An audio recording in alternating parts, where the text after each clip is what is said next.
I was 7 years old when I first saw it. I was in my room playing with my sister's dollhouse when I saw a giant hairy beast in the mirror. I remember jumping back from the dollhouse when its deep-set eyes caught my gaze. I screamed to my mother, and even as she checked every inch of the room, I knew it was still there, waiting for me to slip up. As the years went by, the problem only got worse.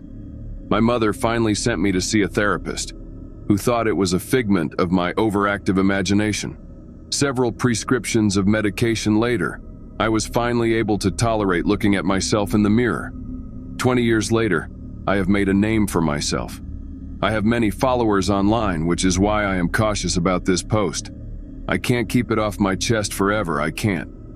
Yesterday, I saw it for the first time in years.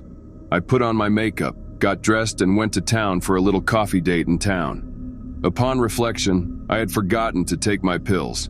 It was a quick decision, but by the time I realized it, I was already downtown. I should have taken them when I got back. The city felt overwhelming, but I usually find that I thrive in such an overwhelming atmosphere.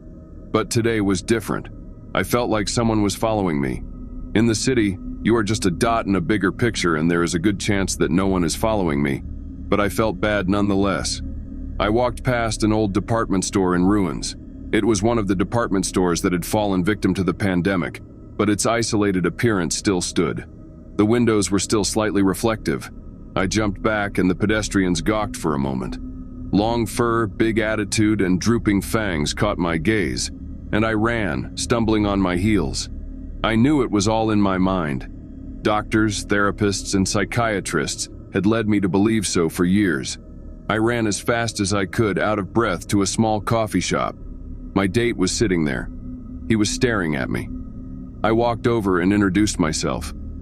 In this story, my name has been changed for the sake of anonymity, but I shall be Katie. Such escapes from reality are common, but if anyone in my life knew how I felt, my life would fall apart. I calmed down and started dating in earnest. He was a good man. I never knew a career woman could find time for romance. He was romantic, and I definitely felt it. I liked him. He looked at me funny a few times to see if my mask had been broken for a moment. But overall, it was a great little date. Back in my little loft apartment, I saw many reflections.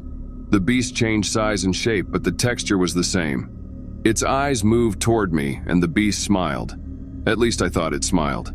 The eyes settled, the mouth formed, the teeth receded, and it looked almost human, but not quite.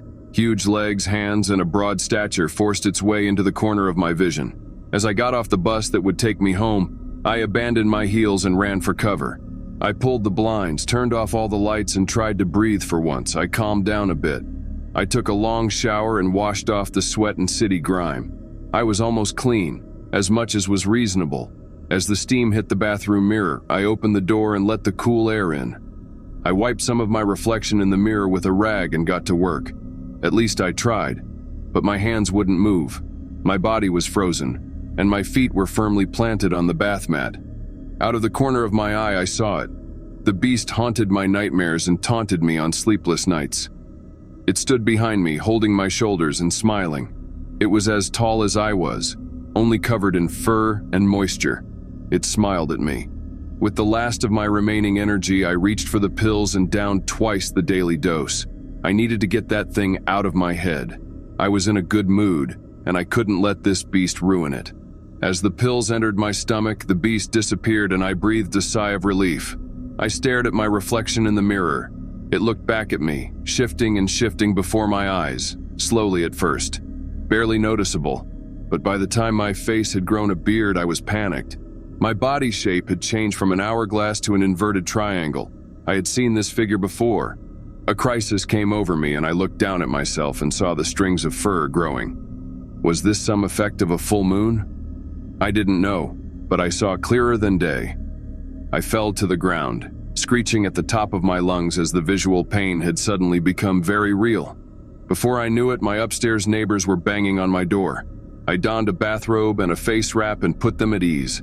To them, I had just taken a nasty fall, but I was okay. I had to be okay. My phone began to ring, and I scrambled to get it. It was the man. Let's call him David. I answered with a quick hello, but winced back when I heard the voice that came out, dark and gravely, far too masculine for the man on the other side. I coughed, tried to force my pitch back up and talked to him for a moment. He grounded me. I told him I had an allergic reaction and apologized. He knew. Everyone knew. I went back to the shower, shaved every part of my body over and over again until my skin was red with a rash, nicks, and cuts all over. From all the times my shivering hand slipped, I had used some bandages to patch myself up, but as I looked in the mirror, I felt better. I was red, but I was hairless yet again, and I felt the rage washing away. I realized I had forgotten my other pills. I downed the first two and slipped a couple little blue pills underneath my tongue. Back to normal. Back to normal. Back to normal. My thoughts raced. I stared at the pile of fur on my bathroom floor, irrefutable proof that this wasn't just a vision. Is this the new me, or is this the me I have always been but too dumb to notice? My mom always told me not to play with my sister's dollhouse. I shouldn't have been playing with it anyway. A little boy should be playing with Legos, not dolls. My mom always said that. 20 years later, I was a girl in the city. A barrage of hormones and pills later, and I felt my body realigning with who I always was. Not the beast I saw in the mirror.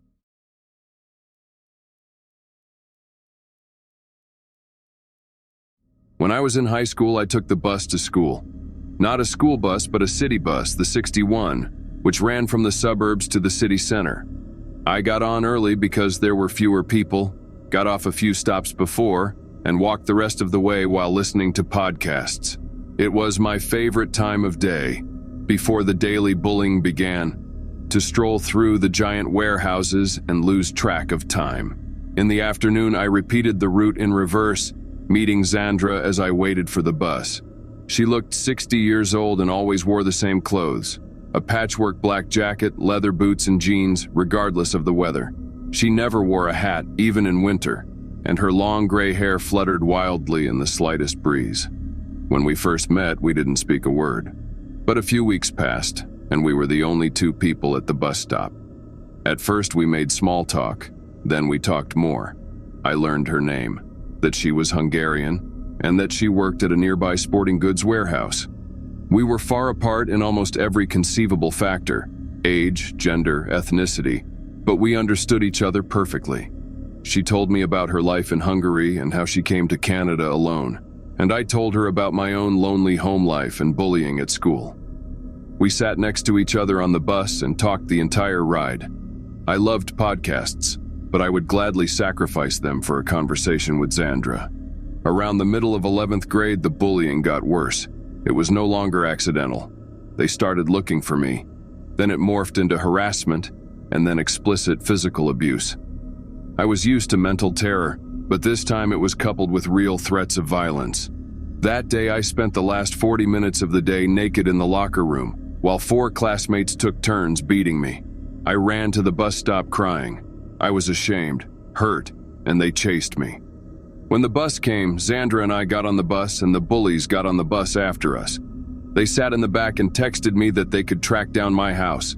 Xandra saw my tears and swollen face. I told her what had happened. "I'm afraid they'll stop," I said.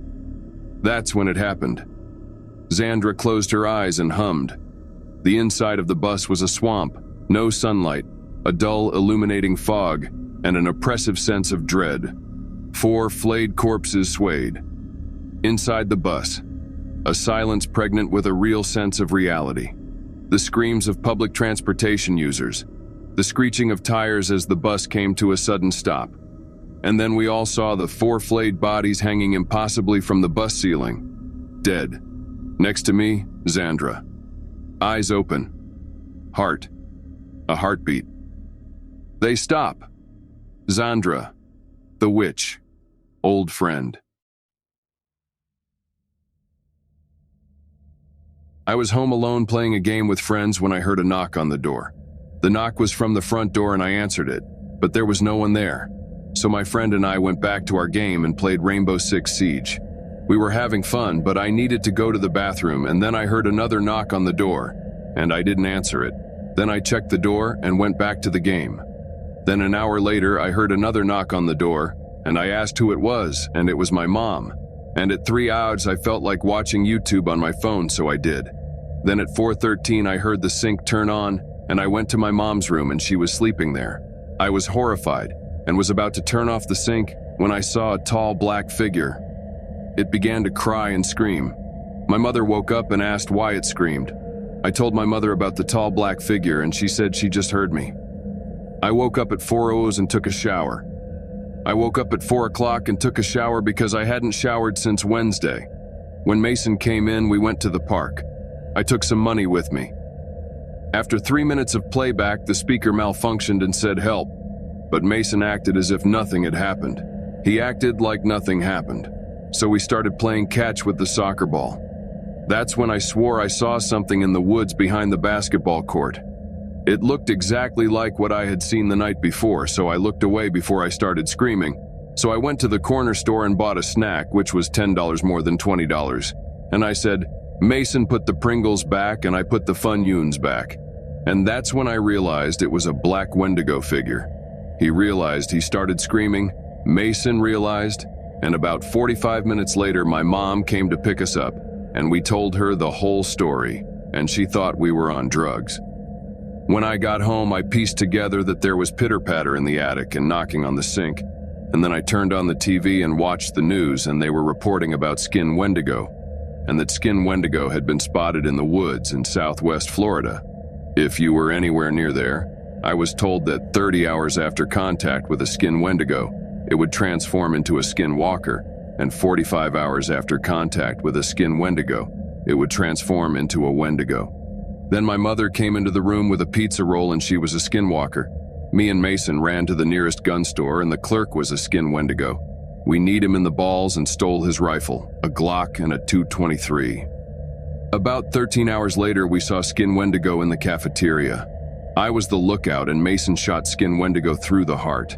About 30 minutes later, the pile of dead skin Wendigo bodies became so large that we had to change the cafeteria from a base of operations to a band room, and the cafeteria became a grave site for skin Wendigo. And using percussion sticks as a jabbing wedging tool, at this point the graveyard was filled, and about 15 minutes after checking the graveyard, all the bodies were back together and they were resurrected. In the end, I was just severely soured.